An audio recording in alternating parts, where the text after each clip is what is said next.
Friends, મારી મનપસંદ રસોઈમાં તમારું સ્વાગત છે। આજે આપણે મિલ્કના પેડા બનાવવાના છીએ, તો ચાલો બનાવવાનું શરૂ કરીએ। અને જો તમે નવા હો તો મારી ચેનલને સબસ્ક્રાઇબ કરવાનું ભૂલશો નહીં।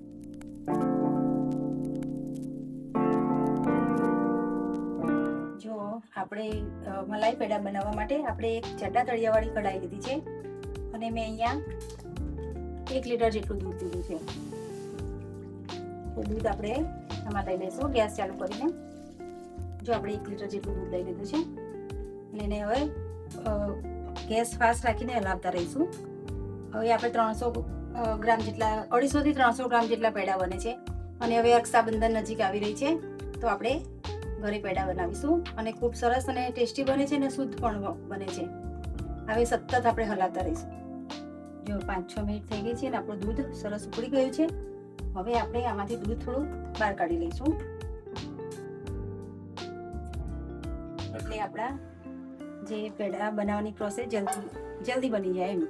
એટલે આપણે થોડું 300 ગ્રામ જેટલું દૂધ બહાર કાઢી લઈશું અને હવે આપણે આમાં 60 ગ્રામ જેટલી ખાંડ નાખી દેવાની છે।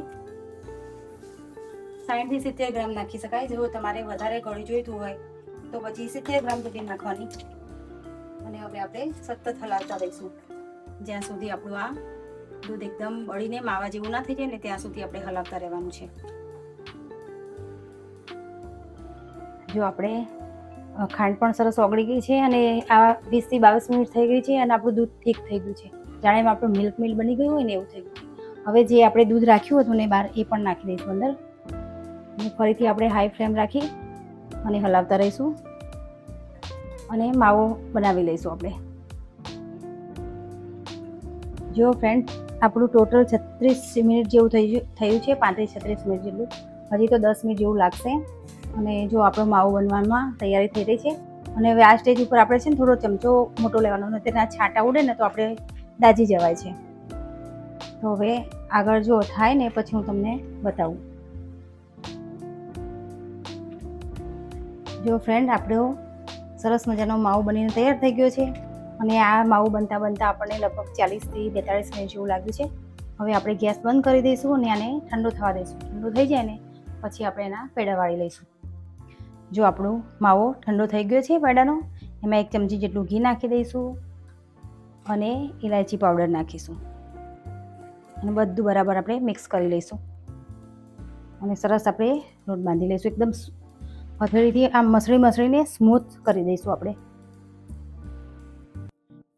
જો આપણું સરસ મજાનો સ્મૂથ થઈ ગયું છે પેડાનું મિશ્રણ। હવે આપણે એમાંથી પેડા વાળી લઈશું, આવી રીતે લઈશું આપણે